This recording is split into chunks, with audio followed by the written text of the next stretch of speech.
कर्नाटक में सिद्धरमैया सरकार का संकट गहराता जा रहा है। फ्री की रेवड़ी के चक्कर में पूरी की पूरी सरकार फंस गई।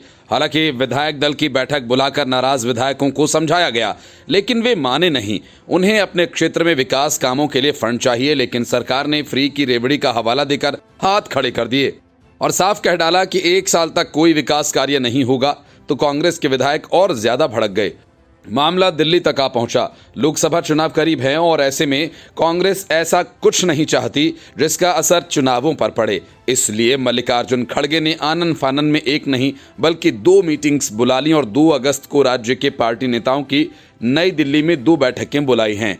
सूत्रों का कहना है कि पहली बैठक पार्टी आलाकमान और कर्नाटक के शीर्ष पार्टी नेताओं के बीच होगी। वहीं दूसरी बैठक कांग्रेस के मंत्रियों के साथ होगी, जिसमें पार्टी के कुछ वरिष्ठ विधायक भी हिस्सा ले सकते हैं। इन बैठकों का मकसद कर्नाटक इकाई में जारी अंदरूनी कलह को लोकसभा चुनाव से खत्म करना है। इस बैठक में कांग्रेस अध्यक्ष मल्लिकार्जुन खड़गे, पार्टी के पूर्व अध्यक्ष राहुल गांधी, मुख्यमंत्री सिद्धरमैया, उप मुख्यमंत्री और पार्टी की राज्य इकाई के अध्यक्ष DK शिवकुमार, कानून एवं संसदीय कार्य मंत्री HK पाटिल, पार्टी महासचिव KC वेणुगोपाल और रणदीप सिंह सुरजेवाला और कुछ अन्य शीर्ष पदाधिकारी शामिल होंगे। सूत्रों का कहना है कि कांग्रेस विधायकों की शिकायतों को दूर करने के लिए पार्टी विधायक दल की बैठक बेनतीजा रहने के बाद ये बैठक बुलाई गई है।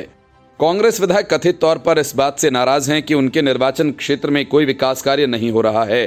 बैठक के दौरान उन्होंने ये भी आरोप लगाया कि मंत्री उन्हें समय नहीं दे रहे और उनकी समस्याओं का समाधान भी नहीं कर रहे हैं। सूत्रों का कहना है कि इन विधायकों ने हस्ताक्षर अभियान भी चलाया था, जिससे पार्टी नेताओं ने सही नहीं माना।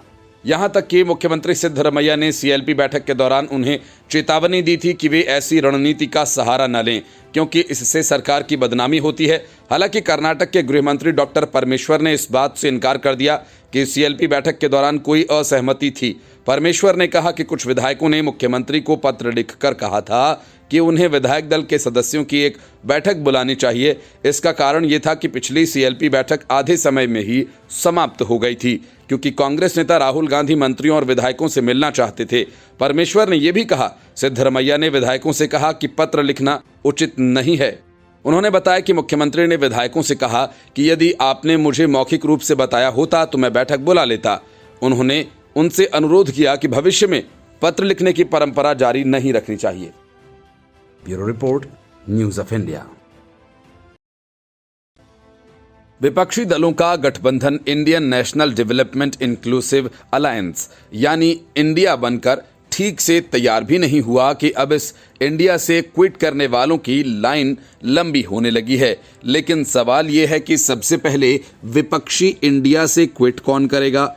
अरविंद केजरीवाल या ममता बनर्जी या फिर शरद पवार, जिनकी व्यस्तता का हवाला देकर विपक्षी गठबंधन की होने वाली बैठक की तारीख अगस्त से बढ़ाकर सितंबर कर दी गई? या फिर इस विपक्षी एकता के सूत्रधार बने नीतीश कुमार, जो पहले तो गठबंधन के नाम से ही नाराज हो गए और नाराज ऐसे कि न तो गठबंधन को लेकर कुछ कह रहे हैं और ना ही उनकी पार्टी। इसके पीछे बड़ी वजह जमीन के हालात और ओपिनियन पोल्स के नतीजे हैं, जो नीतीश कुमार के लिए अच्छी खबर नहीं दे रहे। महागठबंधन और विपक्षी गठबंधन में होने के बावजूद नीतीश कुमार को लोकसभा चुनावों में गिनती की सीटें मिलती दिख रही हैं। 2019 में नीतीश कुमार की पार्टी ने 16 सीटें जीती थीं, लेकिन 2024 से उन्हें आधे से भी कम सीटें मिलने का अनुमान है। संकेत साफ है कि जब चुनाव प्रचार जोर पकड़ेगा तो हालात और बुरे हो सकते हैं। मतलब कि गठबंधन का सारा गुणागणित JDU के लिए हानिकारक साबित होने वाला है। यही वजह है कि नीतीश कुमार न तो मंत्रिमंडल का विस्तार कर रहे हैं और न ही इसका कोई संकेत ही दे रहे हैं। वे लगातार बंद कमरे में अपनी पार्टी के नेताओं के साथ 1-to-1 मीटिंग कर रहे हैं। नीतीश कुमार पहले अपने विधायकों और पार्षदों से मिले और फिर एक एक कर सांसदों को बुलाया और अब वे पूर्व सांसदों, विधायकों और पार्षदों को बुला रहे हैं। नीतीश कुमार की इन मुलाकातों को लेकर अटकलों का बाजार भी गर्मा गया है। उन्होंने कुछ दिनों पहले ही पार्टी के तमाम सांसदों और विधायकों के साथ मुलाकात की थी, जिसकी चर्चा काफी हुई।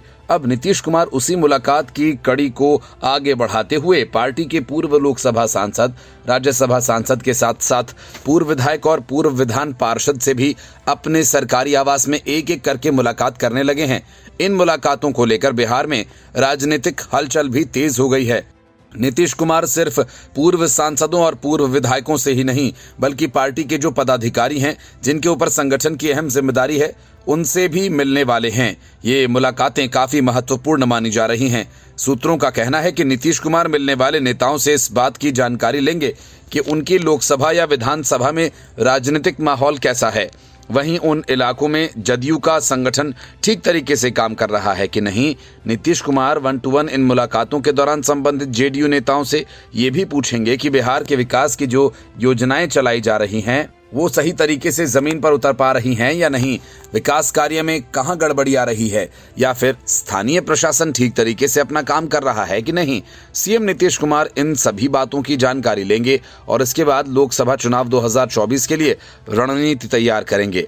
हालांकि इन मुलाकातों को लेकर चर्चाओं का बाजार भी गर्म है। नीतीश कुमार एक एक करके पार्टी के नेताओं से आखिरकार क्यों मिल रहे हैं, इसको लेकर राजनीतिक गलियारे में लोग तरह तरह की बातें करने लगे हैं। चर्चा ये भी चल रही है कि बिहार में फिर से कुछ बड़ा खेल होने वाला है। Bureau report, news of India. Congress के साथ अरविंद केजरीवाल के गठबंधन करने से सिर्फ कांग्रेस में ही हंगामा नहीं मचा बल्कि आम आदमी पार्टी को भी इसका खामियाजा भुगतना पड़ रहा है।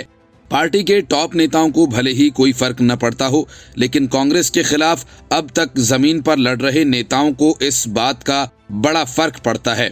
इसी वजह से दिल्ली में आम आदमी पार्टी के नेता एक एक करके पार्टी छोड़ने लगे। दिल्ली आम आदमी पार्टी के गाजीपुर सब्जी मंडी के अध्यक्ष राजकुमार बल्लन और आम आदमी पार्टी पूर्वांचल मोर्चा के उपाध्यक्ष अनिल झा ने पार्टी का साथ छोड़ बीजेपी का दामन थाम लिया। भारतीय जनता पार्टी में शामिल होने वाले दोनों नेताओं को सांसद मनोज तिवारी और दिल्ली बीजेपी के प्रदेश अध्यक्ष वीरेंद्र सचदेवा ने एक कार्यक्रम में पटका पहनाकर पार्टी ज्वाइन कराई और उनके इस फैसले पर खुशी जाहिर की। इस दौरान बीजेपी के विधायक अजय महावर भी वहां मौजूद रहे। इस मौके पर बीजेपी के प्रदेश अध्यक्ष वीरेंद्र सचदेवा और सांसद मनोज तिवारी ने कहा कि दोनों ने अपने अपने क्षेत्र में आपके लिए बढ़िया काम किया, लेकिन अपनी पार्टी से मोह भंग होने पर इन्होंने बीजेपी का साथ देने की इच्छा जताई। मनोज तिवारी ने कहा कि आम आदमी पार्टी की गलत नीतियों की वजह से कई लोग अभी भी परेशान हैं। उन्होंने कहा कि गाजीपुर सब्जी मंडी अध्यक्ष ने बिना लोभ लालच के अपना पद छोड़ भारतीय जनता पार्टी ज्वाइन की है, जिसका हम लोग हार्दिक स्वागत करते हैं। उनके बीजेपी में शामिल होने से दिल्ली में पार्टी को और मजबूती मिलेगी। बीजेपी में शामिल गाजीपुर मंडी के अध्यक्ष राजकुमार बल्लन ने कहा कि जब उन्होंने आम आदमी पार्टी ज्वाइन की थी तो उनकी मुलाकात सीएम अरविंद केजरीवाल से हुई थी। इस दौरान उन्हें ऐसा लगा था कि वो उच्च राजनीतिक और नैतिक मूल्यों वाली पार्टी में शामिल हुए हैं, लेकिन धीरे धीरे उन्हें सीएम केजरीवाल की कथनी और करनी में फर्क महसूस हुआ, जिससे उनका पार्टी से मोहभंग होने लगा। जिन्हें कभी वे संजय सिंह खूब कोसते थे, इस घटना के बाद उन्हें एहसास हो गया कि वो सही जगह पर नहीं हैं। इसलिए उन्होंने अविलंब अपनी घर वापसी का फैसला लिया और सांसद मनोज तिवारी और दिल्ली प्रदेश के अध्यक्ष से संपर्क कर संगठन से जुड़ने का निवेदन किया। उन्होंने कहा कि बीजेपी मेरे लिए एक परिवार की तरह है। Bureau report, news of India. Lalu Yadav ने चारा घोटाला किया तो छत्तीसगढ़ की भूपेश बघेल सरकार ने गोबर घोटाला। चारा घोटाला 1000 करोड़ के करीब का था तो गौठान घोटाला 1300 करोड़ का है। चुनावों के ठीक पहले बीजेपी ने बघेल सरकार पर आरोप लगाकर सियासत को गरमा दिया है। बीजेपी गौठान घोटाला की जांच सीबीआई से कराए जाने की मांग कर रही है। बीजेपी के इन आरोपों को कांग्रेस ने केवल दिमागी फितूर बताया। बीजेपी के प्रदेश अध्यक्ष अरुण साव ने सरकार पर आरोप लगाया कि गौठानों में गायों के लिए इंतजाम नहीं है, गोबर से निर्मित खाद का कहीं अता पता नहीं। हमने राज्य के 3948 गौठानों का निरीक्षण किया और इन गौठानों में कहीं भी गाय नहीं है। राज्य के 80% गौठानों में गाय नहीं रहती। सरकार इन गौठानों पर हर महीने 10,000 रुपए खर्च करती है। कांग्रेसी इस पैसे का बंदरबांट कर रहे हैं। इसलिए बीजेपी की मांग है कि बिहार के चारा घोटाला की तर्ज पर ही इस गौठान घोटाला की जांच सीबीआई से कराई जाए। बीजेपी प्रदेश अध्यक्ष अरुण साव ने कहा कि केंद्र सरकार द्वारा गांवों के विकास के लिए भेजी गई राशि में भूपेश सरकार ने गौठानों के नाम पर भारी भ्रष्टाचार किया है। प्रदेश सरकार ने 2 रुपए प्रति किलो की दर से गोबर खरीदकर उसे 10 रुपए प्रति किलो की दर से घटिया वर्मी कंपोस्ट के नाम पर किसानों को बेचा। विभिन्न मदों में पंचायतों के विकास के लिए आई राशि सरपंचों से छीनकर अनेक बहानों से उसकी बंदरबांट कर ली गई। कांग्रेसी नेता बिना चुनाव के गौठानों पर कब्जा करके बैठ गए हैं। इसके अलावा उन्होंने ये भी दावा किया कि बदइंतजामी का आलम यह है कि अक्टूबर 2022 में सिर्फ 3 गौठानों में 150 गायों ने भूख, प्यास और घुटन के चलते दम तोड़ दिया। उन्होंने कहा, यही नहीं, मुख्यमंत्री भूपेश बघेल के अपने विधानसभा क्षेत्र के अचानकपुर गौठान में ही 25 गायों की हत्या हुई है। बीजेपी की तरफ से लगाए जा रहे आरोप कांग्रेस ने बीजेपी को मुद्दा विहीन बताया और कहा कि बीजेपी राज्य सरकार की जनहित के कामों का विरोध नहीं कर पा रही है तो सफल योजनाओं में झूठे आरोप लगाकर अपनी भड़ास निकाल रही है।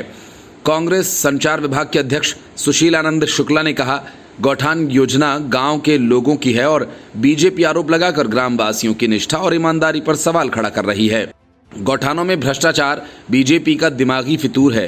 कांग्रेस ने दावा किया कि पीएम मोदी गोधन न्याय योजना का नाम बदलकर अपने बजट में शामिल करते हैं। इसके अलावा देश में बीजेपी की 8 राज्य सरकार गौठान योजना को अपने यहाँ लागू करने की योजना बनाती है, लेकिन छत्तीसगढ़ में बीजेपी इसका विरोध करती है। इसके साथ ही सुशील आनंद शुक्ला ने बीजेपी को भी आड़े हाथों लेते हुए कहा कि रमन सिंह के राज में 1000 एकड़ सरकारी जमीन का बंदरबांट हुआ। रमन सिंह के राज में गौशालाओं के नाम पर 1677 करोड़ 67 लाख रुपए बीजेपी वालों ने गौशाला के नाम पर डकार लिए। 15 साल में 17,000 से अधिक गायों की मौत भूख से बिना चारा पानी के तड़प तड़प कर हुई। छत्तीसगढ़ में कांग्रेस सरकार का गोधन न्याय योजना सरकार की फ्लैगशिप योजनाओं में से एक है। इस योजना के तहत राज्य में सरकार गौठान बना रही है। इन गौठानों में वो 2 रुपए प्रति किलो के हिसाब से गोबर खरीद रही है और इसके साथ स्वावलंबी गौठानों में 4 रुपए प्रति लीटर के हिसाब से गौमूत्र खरीद रही है। खरीदी के गोबर और गौमूत्र से महिला समूह तरह तरह के प्रोडक्ट्स बना रही हैं और इसकी बिक्री बाजारों में की जा रही है। लेकिन विधानसभा चुनाव के पहले राज्य सरकार जिस योजना के बल पर अपनी ताकत दिखा रही है उसी योजना पर बीजेपी ने अटैक किया। Bureau report, news of India. Karnataka में कांग्रेस के ही विधायकों ने राज्य सरकार के खिलाफ खतरे की घंटी बजा दी, लेकिन कांग्रेस के दूसरे राज्य हिमाचल के भी यही हालात हैं, कोई बेहतर नहीं। कर्नाटक में विधायकों का गुस्सा खतरे के निशान को पार कर रहा है तो हिमाचल में किसानों की बदहाली खतरे के निशान के पार पहुंच गई है। जिन किसानों के लिए राहुल गांधी करीब करीब हर दिन आंसू बहाते हैं और मोदी सरकार को कोसते हैं, उन्हीं की सरकार किसानों को बदहाल कर रही है। बदहाली का नमूना ये है कि हिमाचल प्रदेश में सेब नालों में बह रहे हैं। वजह ये कि सरकार सेबों को मंडियों तक नहीं पहुंचा पा रही। बीजेपी ने हिमाचल प्रदेश में सेब बहाने का वीडियो शेयर करते हुए कांग्रेस नेता राहुल गांधी पर हमला बोला। बीजेपी के आईटी सेल के प्रमुख अमित मालवीय ने ट्वीट कर दावा किया कि शिमला में सेब उत्पादकों को अपनी उपज नाले में बहाने के लिए मजबूर होना पड़ रहा है क्योंकि हिमाचल में कांग्रेस सरकार किसानों को समय पर फल बाजार पहुंचाने में मदद करने में विफल रही है। उन्होंने आगे कहा कि एक तरफ राहुल गांधी किसानों के लिए आंसू बहाते हैं तो दूसरी तरफ जब किसानों की सहायता की बात आती है तो कांग्रेस की राज्य सरकारें विनाशकारी साबित होती हैं। यही कारण है कि बाजार में फल और सब्जियां महंगी हैं। अमित मालवीय ने एक वीडियो भी शेयर किया जिसमें कुछ लोग नाले में सेब बहाते हुए नजर आ रहे हैं। बीजेपी नेता और हिमाचल प्रदेश के पूर्व सीएम जयराम ठाकुर ने भी ये वीडियो शेयर करते हुए कांग्रेस सरकार पर तीखा हमला किया। उन्होंने ट्वीट कर लिखा, कांग्रेस सरकार की लेट लतीफ़ी और तानाशाही रवैये के कारण हमारे बागबानों को अपनी फसल नाले में बहानी पड़ रही है। उन्होंने कहा कि भारी बारिश आज से पहले भी हुई, नुकसान पहले भी खूब हुआ, लेकिन किसानों बागबानों की सहूलियत के लिए राहत कार्य युद्ध स्तर पर किए गए। ये दुर्भाग्यपूर्ण है कि कांग्रेस सरकार राहत कार्य में ढील बरत रही है और इसका खामियाजा प्रदेश की जनता को भुगतना पड़ रहा है। पूर्व सीएम ने ये कहा कि सोशल मीडिया पर वायरल हो रहा है ये वीडियो एक वानगी है, हालांकि इसकी कितनी सच्चाई है ये जांच का विषय है, लेकिन कांग्रेस सरकार की नाकामी की झलक इसमें साफ दिखाई दे रही है। दरअसल हिमाचल प्रदेश के ज़्यादातर इलाकों में बारिश के चलते सड़कें बंद पड़ी हैं और कई क्षतिग्रस्त हो गई हैं। ऐसे में सेब को मंडियों तक पहुंचाना काफ़ी मुश्किल हो रहा है। अब सोशल मीडिया पर एक वीडियो वायरल हो रहा है जिसमें कुछ लोग नाले में सेब बहाते नजर आ रहे हैं। Bureau report, news of India.